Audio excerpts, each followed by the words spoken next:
So I decided to make this note just to save me the headache of having to tell the story over and over again to everyone that called. So basically, the incident happened yesterday. But just to give a bit of a background, on my estate, there's a duplex that is up for sale. So my gate man that you saw on my status, Eric, part of his duty is to show clients, prospective buyers, round when they come, and then also to watch over the place and be sure that it's well kept. So on Sunday, he drew my attention to the fact that there was a broken glass in one of in the master's bedroom, that I should follow him to take a look at it so we can arrange and fix it. So I said, well, this is not perfect time for me. We'll do it some other time. That was on Sunday. And then on Monday, being 8th of June, he beckoned on me again to say, oh, Oga, you've not come to look at that place. You need to look at it. You need to see it and be sure that clients will not complain. So at that point, I felt like, okay, what is this guy talking about? I said, Eric, please, this is not urgent. I mean, that is something we can fix anytime. It's not a priority right now, so just let it be. Then yesterday, I got back in, and I was about entering the house. He raised the same point again to say, oh, okay, you've not looked at this stuff that I'm telling you.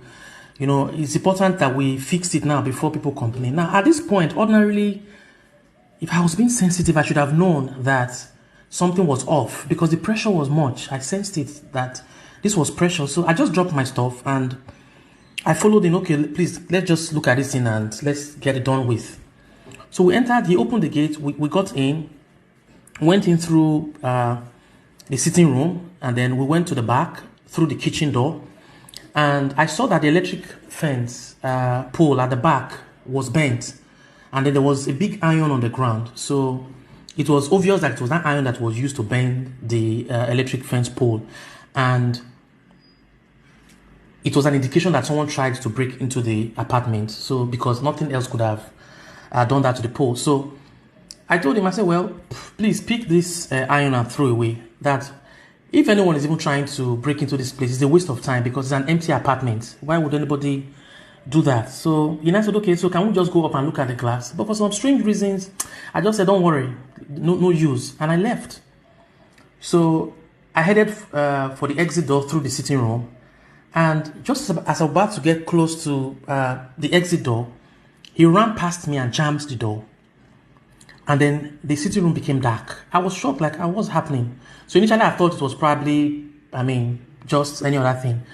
What I didn't know was that he hid a 2x4 or 2x3 plank in the visitor's toilet. So the next thing I saw was this guy came out with the plank or the wood and landed it on my legs. So he went straight for my two legs, started hitting, and I fell on the ground, and then, started hitting. So I had to use my hand to protect my head. He hit me about 6 times, and I was just weak. I was shocked, and I was like, Eric, what is happening? What's wrong with you? And then, like, oh, what am I doing? Oh, what am I doing? But Oga, you must die. Oga, you must die. And I'm like, Eric, what is wrong with you? Eric, what is wrong with you? And at this point, since I was already down, the next thing I saw was he raised his shirt, and then I didn't know he hid a knife at his back, and he brought the knife out and he came for me. 3 times he narrowly missed stabbing my stomach. And at that point I knew, okay, this is death staring me in the face, and I have to fight for myself. So I summoned up all the courage. I stood up, and of course I started dragging the knife.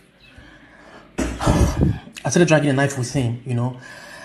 We struggled for a long time. Eventually I was able to get the knife from him. This guy had the power of a madman, if you know what I mean. So I managed to take the knife from him, and at that point, since the knife was off his hand, the next thing he came for my throat. He started strangling me. He held my Adam's apple and was just squeezing it, and then I was going out of breath, and I had the knife in my hand. Honestly, I could have stabbed him, but I just had this consciousness that if I stabbed him and God forbid anything happens, nobody would believe my side of the story. So I held back on stabbing him, but I just held on to the knife. And when I was beginning to lose breath because of the strangulation, You know, I just remember something we used to do as kids when we fight. You know, we call it kolobe. You put the person's neck, you know, wrapped on, you know, your elbow, right? So that was what I did. I started squeezing his neck very hard. So at that point, he too was running out of breath. He started biting. He bit my hand. The mark is still there, you know, but even with the biting, I held on to what I was doing. So at that point, he released me, you know, because, I mean, he needed to breathe well himself. So when he released me, I also released him. I pushed him, and then I ran towards the kitchen door and tried getting out, you know. And of course, he came after me, and he went straight for the key to lock the door. As God would have it, the key didn't work. He tried, it didn't work. So the struggle continued. I managed to get outside the building. I got to the back, and when we were already outside, the first thing I did was to throw the knife off the fence to the other property, just to be sure it's out of his reach, and then also I'm not tempted to use it. And then the next thing he did was he went for that pole, that iron pole that was on the ground. He went for it, and he was coming to me with it. At that point, I started running out, you know, trying to make my way towards the gate. So when he saw I was running out, he dropped the pole and came for me, pulled my shirt, and started trying to drag me back into the main, you know, building. And he was pulling so hard, you know. So at this point, I was really, really tired, and I just started screaming, "Help! Help! Eric wants to kill me! Help!" You know. And another miracle happened. My wife heard from our house. How that happened is a miracle. So when she heard my voice, of course she recognized my voice. She quickly ran out. By the time she got that, she now realized that the gate man had locked all of them inside from the main gate, you know, so they couldn't come out. So she had to quickly get the spare key, threw it to someone who was outside, and then they opened up for them. So by this time, I was now running out towards the gate. I don't know what happened. I tripped and I fell. And then this guy came on me, trying to strangle me. As luck would have it, or as God would have it, some person that were passing by, who probably heard my voice, and with the help of my wife, you know, some guys just came in, and they were the ones that pulled him off my my top.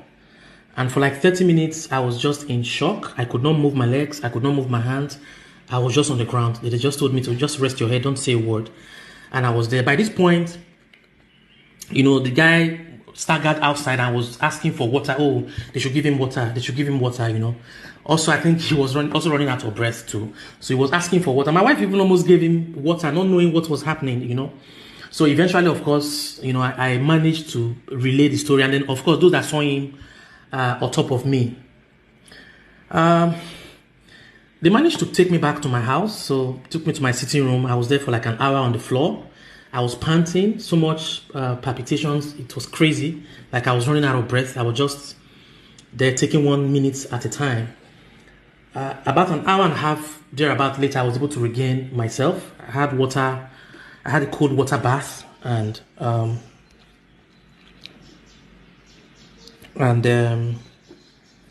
was it. Now, this guy started working with me, just a bit of a background, in February. Now, because of the whole Boko Haram stuff, sometime in January, I released my Aboki gate man and decided to take someone from the south. He's from River State. And I didn't just pick him from the streets. I actually got him through this civilian security outfit. You know, I'm not going to mention the name so I don't spoil their business. But so it wasn't just a random person that I picked from the gate. And so this is a living, domestic staff. And the shock is, why would he do it? Why? Well, we got him arrested yesterday. He's currently in detention, and investigations are still ongoing. But he confessed overnight that he actually wanted to kill me, and then come to the house, kill my wife, and then ransack the house for whatever he can get, and then run back to his village. That was what he wanted to do. Although before this confession, his first statement was that, he didn't want to kill me. He just wanted to threaten me so I can transfer money to his account. So we don't know what the real story is. But this was premeditated. It was well calculated. Later in the evening, when the police came to look at the incident scene, we now discovered that the CCTV camera, my CCTV camera that covers that entry, that could have had things recorded, he actually tampered with it. So meaning he had this planned over time. I'm still in shock, but I thank God for life. I thank God for his grace, because I couldn't sleep last night. The scenes kept replaying in my head, how I was so close to being stabbed to death. That would have been a very painful death. But I thank God for his mercy. But this is a message to every one of us. We can't be too careful. This is someone we feed, we clothe, we do everything for. He's got access to 24-hour light. He's okay, he's comfortable. We're nice to him. And yet he could conceive all of these things in his heart. So, I can't explain it. But I thank God for life. Thank God.